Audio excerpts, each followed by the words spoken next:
Rabu 19 Mei 2021, sidang lanjutan perkara pidana dugaan kriminalisasi terhadap Arwan Koti dengan perkara nomor 1114 PIDB 2020 PN Jakarta kembali disidangkan di Pengadilan Negeri Jakarta Selatan. Persidangan dengan agenda keterangan saksi pelapor Bambang Priyono Susanto Putro, Direktur Utama PT Indotruk Utama, terpaksa kembali ditunda. Saksi pelapor Bambang Priyono kembali mangkir dari panggilan jaksa saat jaksa penuntut umum untuk menghadirkan Dirut PT Indotruk Utama dalam persidangan guna diperiksa keterangan BAP-nya oleh majelis hakim.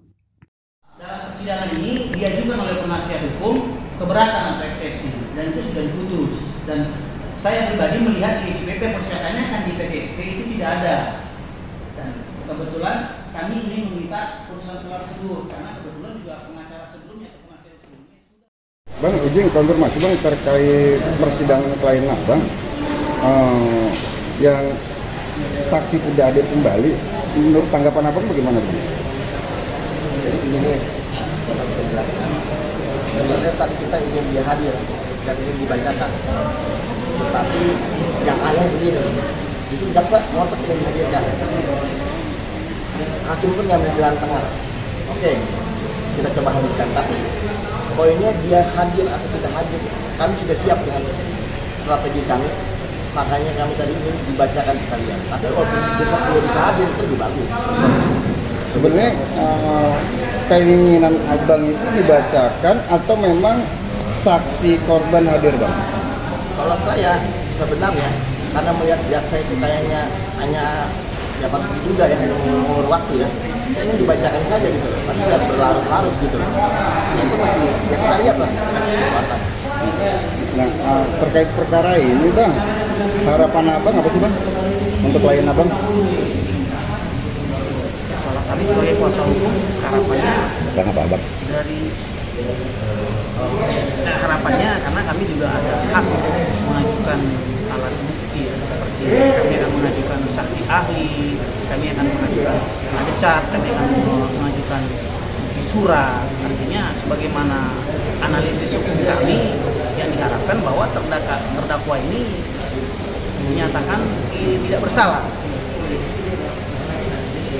Karena memang dari rangkaiannya dinyatakan tidak bersalah. Itu saja sih harapannya.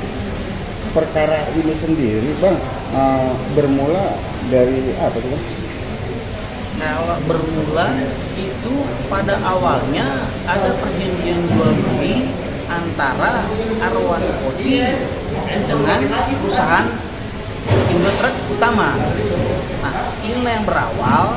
Kemudian di tengah jalan ada penetapan dari BPSK, Badan Penyelesaian Sengketa Konsumen, yang intinya adalah menyatakan bahwa dalam hal ini pemohon yaitu si Arwan Koti dinyatakan bahwa dia betul. Itu satu.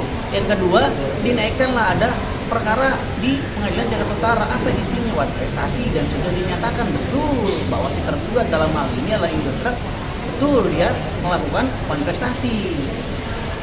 Ya, artinya di dalam perjalanannya ada laporan yang dinaikkan penyidikannya sampai penuntutannya sekarang ini terjadilah dalam pemeriksaan BAP-nya dikatakan 220 dan 263. Ini yang perlu garis bawahi. Dalam pemeriksaan di penyidikan kepolisian 220 dan 263. Akan tetapi dalam penuntutannya di persidangan timbul dakwaannya 220 317. Ini gimana ceritanya? Itu satu. Di dalam perkara ini kami juga bingung sebagai kuasa hukum. Sebenarnya bukan bingung sih. Kalau bisa meminjam perkataan, ada sedikit, kami menduga ada sedikit penyelundupan hukum. Penyelundupan hukum terhadap pasal yang didakwakan itu satu. Baru selanjutnya ada pengkaburan. Pengkaburan di BAP disebutkan pasal 263. Kaitannya dalam perkara ini kami menganggap bahwa nggak ada kaitannya, itu satu. Yang kedua, kenapa bisa hilang di dalam dakwaannya, itu aja. Nah, dalam perkara ini majelis hakim mempertimbangkan tidak Pak hasil putusan dari Pengadilan Negeri Jakarta Utara, khususnya terkait perkara perdatanya Pak? Ya kebetulan kalau itu kami memang akan mengajukan, itu kan bentuk salah satu alat bukti surat karena betul dikeluarkan oleh pengadilan negeri, dan satu lagi dikeluarkan oleh Badan Penyelesaian Sengketa Konsumen. Artinya itu menjadi surat yang nanti kita komplain terhadap bukti yang lainnya. Gitu loh. Nah, terakhir nih Bang ya, untuk perkara pidana ini seharusnya dibuat acuan perkara perdatanya atau bagaimana tuh Bang? Dalam Jadi gini, kalau kita melihat murni ya, perkara ini sebenarnya adalah murni dari adanya suatu perjanjian. Kalau kita berpikir, yang mana disepakati tadinya adalah dia. Jadi seharusnya perkara ini memang turun sekarang bisa naik. Jadi menurut pasal 81 KUHP suatu perkara yang pidana yang ditentukan oleh suatu perbuatan perdatanya, maka perdatanya itu didahulukan. Jadi ini tidak bisa jalan dulu, gitu loh. Jadi tunggu berkekuatan dulu, gitu loh Pak. Tapi ya sudah. Artinya perkara pidana harus ditunggu perkara perdatanya dulu Bang ya. Kalau menurut kami seperti kuasa hukum.